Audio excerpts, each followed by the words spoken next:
Monsieur Régis Caillot, vice-président de l'île Métropole Habitat.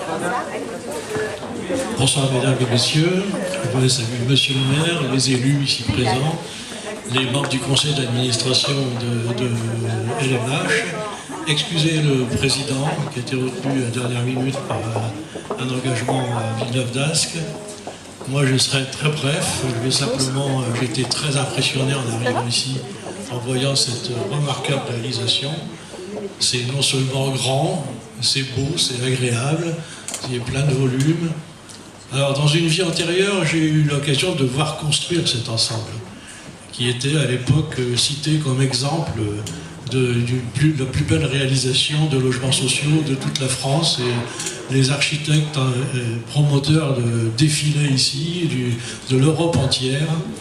Il faut bien dire que ça a quand même assez mal vieilli et que les espoirs qui ont été fondés sur cette opération ont mal résisté au temps.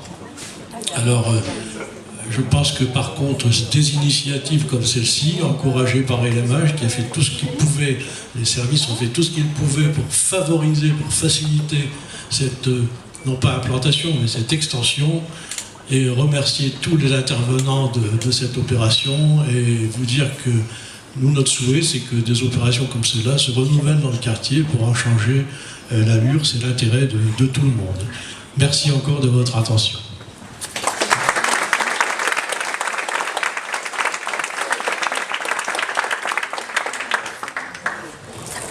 Monsieur le maire de Roubaix, mesdames et messieurs les adjoints, monsieur le président adjoint de LMH, madame la directrice générale, madame la directrice du Centre communal d'action sociale, chers amis, bonsoir. Si l'un d'entre vous m'avait dit il y a un an que nous allions nous retrouver pour fêter l'inauguration de la pharmacie Lafayette de Lannemezan, je leur aurais probablement rionné, peut-être même éconduit devant tant d'arrogance et si peu de clairvoyance. Je dois donc vous expliquer les raisons qui nous ont amenés ici ce soir. La pharmacie était en difficulté il y a quelques temps. Elle subissait des événements qui étaient fâcheux, avec un résultat négatif sur le chiffre d'affaires. Il me fallait donc réagir. Par conséquent, j'ai cherché des idées pour enrayer ce déclin. Les idées se sont succédées. J'ai tenté de réunir les professionnels de santé du quartier dans une maison médicale. On a sûrement été pas très loin de réussir, mais ça a échoué à la fin.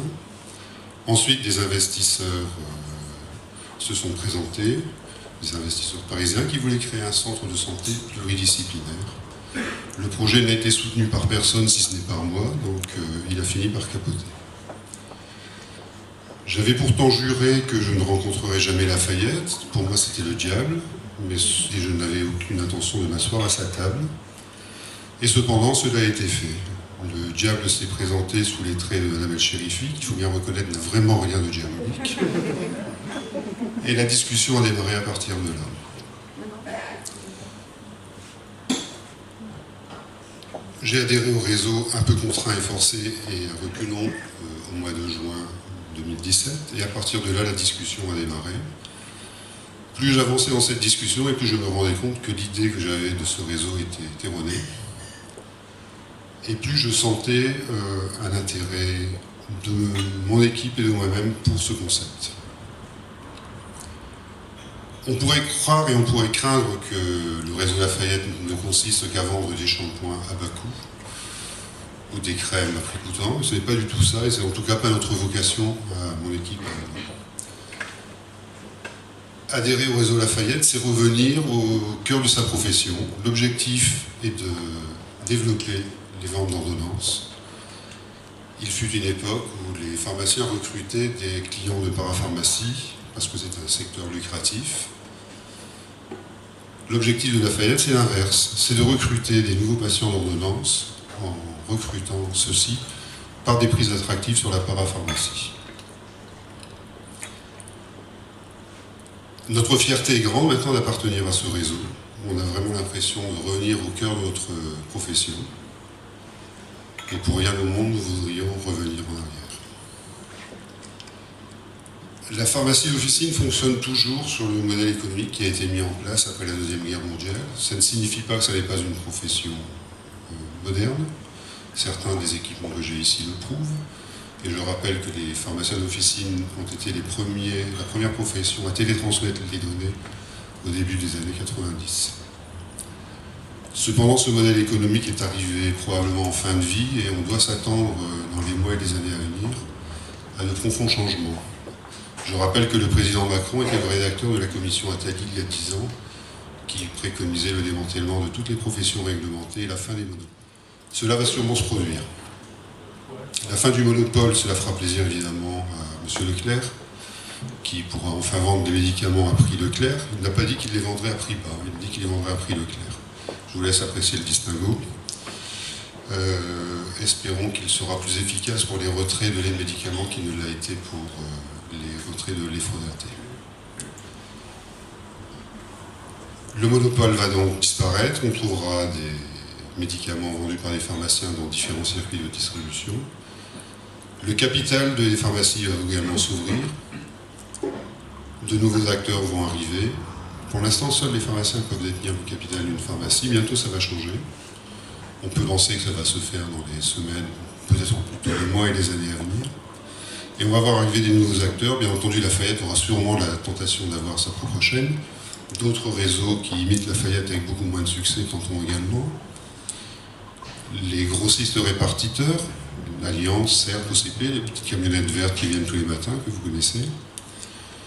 Pourquoi pas les assurances ou les mutuelles, puisqu'ils font partie de la chaîne de santé, ils essaieront de récupérer une partie du gâteau. Et puis, on verra évidemment la grande distribution, Auchan, Leclerc, et puis des acteurs un peu plus effrayants, comme Amazon, qui se prépare, qui est déjà prêt pour certains pays, et qui, à n'en pas douter, viendra sur le marché français un jour ou l'autre. Que deviendra le pharmacien isolé dans ces conditions, face à des réseaux aussi puissants? Et la profession de pharmacien va sûrement connaître le même sort que l'optique il y a 30 ou 40 ans. C'est-à-dire que les points de vente indépendants disparaîtront les uns après les autres, il ne restera plus que des chaînes. Finalement, adhérer au réseau Lafayette, c'est probablement prendre 5 ou 10 ans d'avance sur les autres. Et c'est toujours très intéressant dans un monde de plus en plus concurrentiel.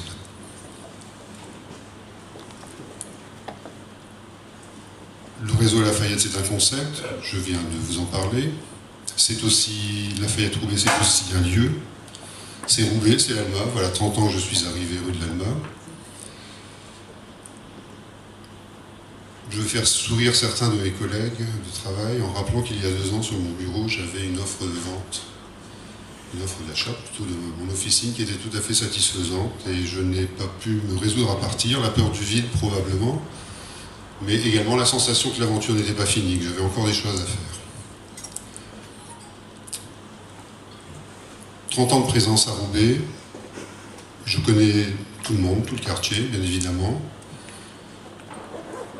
Quand on habite Roubaix, on est en même temps fasciné par la ville et totalement exaspéré. On y travaille, mais on a envie d'en partir et on n'en part jamais. Et voilà donc 30 ans que je suis là. Monsieur le maire, vous me pardonnerez de rappeler cela, Roubaix est la ville la plus pauvre de France. Et quand je vais écrire le panorama dans lequel je travaille, j'indique que la rue de l'Alma est la rue la plus pauvre de Roubaix.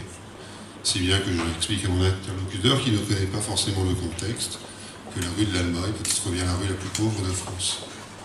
C'est très schématique et sûrement pas très vrai, mais ça me permet de camper le panorama dans lequel je travaille. Je veux me faire le porte-parole de l'inquiétude de la population de l'Alma, monsieur le maire, qui s'inquiète beaucoup des projets qui vont être mis en place dans les mois à venir.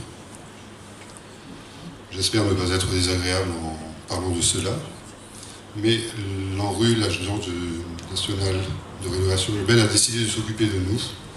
Et sur les plans que l'on peut voir affichés dans certains endroits, on voit des grandes croix rouges sur beaucoup de bâtiments de l'Alma. Cela inquiète beaucoup la population qui est très attachée à son quartier. Je rappelle que le quartier de l'Alma a vu le jour en 1840 quand le quartier rural du Fontenoy s'est transformé à la suite de l'industrialisation de la ville. Je rappelle que au début du XXe siècle, au moment de la splendeur industrielle de Roubaix, il y avait dans les 2 km de la rue de l'Alma plus de 100 cafés qui faisaient la fête tous les dimanches pour les ouvriers roubaisiens. Je rappelle que dans les romans de Maxence Vandermeersch, on parle déjà des noirtes femmes qui prouvent que les populations étrangères étaient là bien avant les vagues d'immigration des années 60 et 70. On ne peut pas balayer tout ça d'un revers de main. La population de l'Alma veut rester à l'Alma. Bien entendu, on ne peut pas nier les problèmes, c'est évident. Mais déplacer les populations, ça ne fait que déplacer les problèmes. Les mêmes causes produisent les mêmes effets. On parle bien entendu d'une reconstruction partielle, avec le vieux fantasme roubaisien qui consiste à espérer faire venir les classes moyennes et riches. Le maire opine du chef, vous aurez la possibilité de me contredire après, probablement. J'opine pas, justement. En tout état de cause, la population est très inquiète et je me fais leur porte-parole. Monsieur le maire, mesdames et messieurs les adjoints, j'espère que vous ne serez pas ceux qui participeront à la démolition de l'Alma. L'Alma, c'est un concept, l'Alma, c'est un endroit, c'est aussi, bien entendu, et surtout des personnes.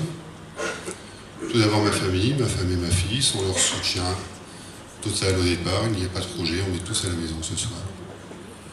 Je dois parler évidemment de Lafayette, des gens que j'ai appris à connaître, je ne vais pas les citer tous, Pierre-Henri, Yasmine, Romain, Samuel, Caroline, Brice, Stéphane, Hervé, Nathalie je vous ai cité, oui, non, mais voilà c'est fait.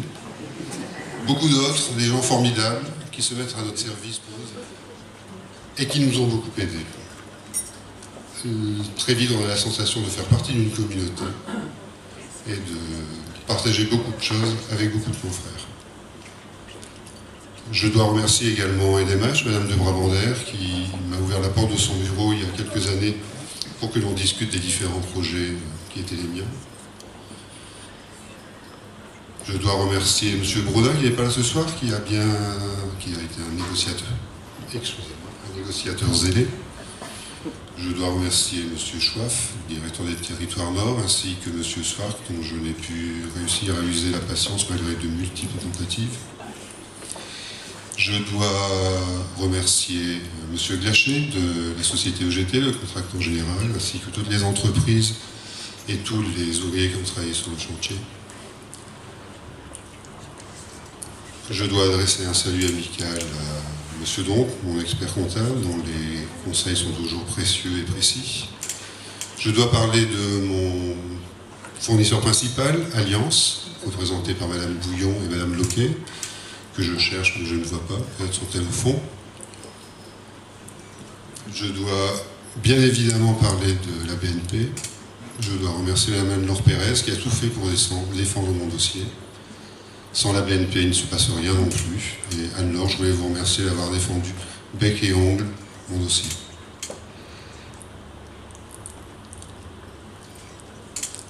Bien entendu, je dois parler de mon équipe.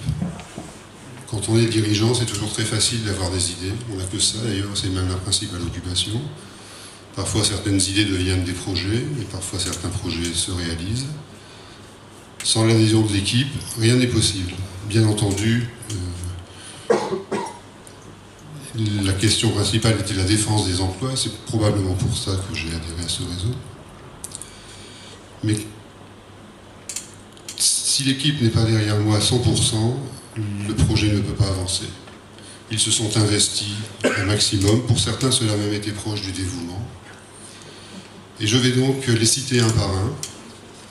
Je préciserai ceux qui sont de Roubaix pour montrer mon attachement et mon investissement pour cette ville. J'ai besoin de mon papier pour n'oublier personne. Nadège Mazerel de Roubaix, Guillaume Verfris, Marie-André Tcheffry de Roubaix, Baya Sefiani, Isabelle de Neuville, Valentine Pifto, Mohamed Hachams, Élodie Carpentier, Turcane Ménesseur de Roubaix, Mélek Karamamut de Roubaix, Alex Bayard de Roubaix, Yves Legrand de Roubaix, Eila Karabillik de Roubaix, Margot Talleux de Roubaix, Amel El Mansouf de Roubaix, Ali Ménesseur de Roubaix, Lotfi Tourchaoui de Roubaix, Moussa Diop de Roubaix, Muriel Santamaria, Mathias Delannoy. Je vais vous demander de les applaudir.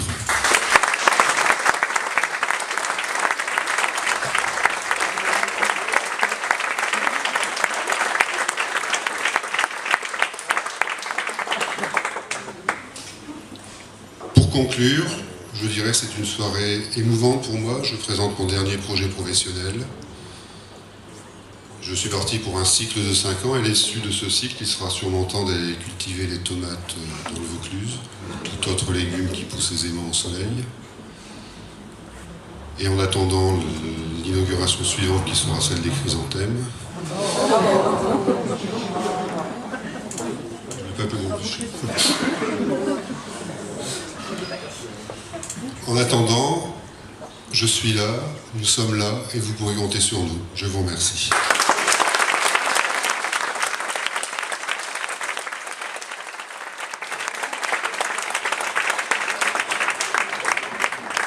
C'était pas prévu, mais comme vous m'avez posé des questions,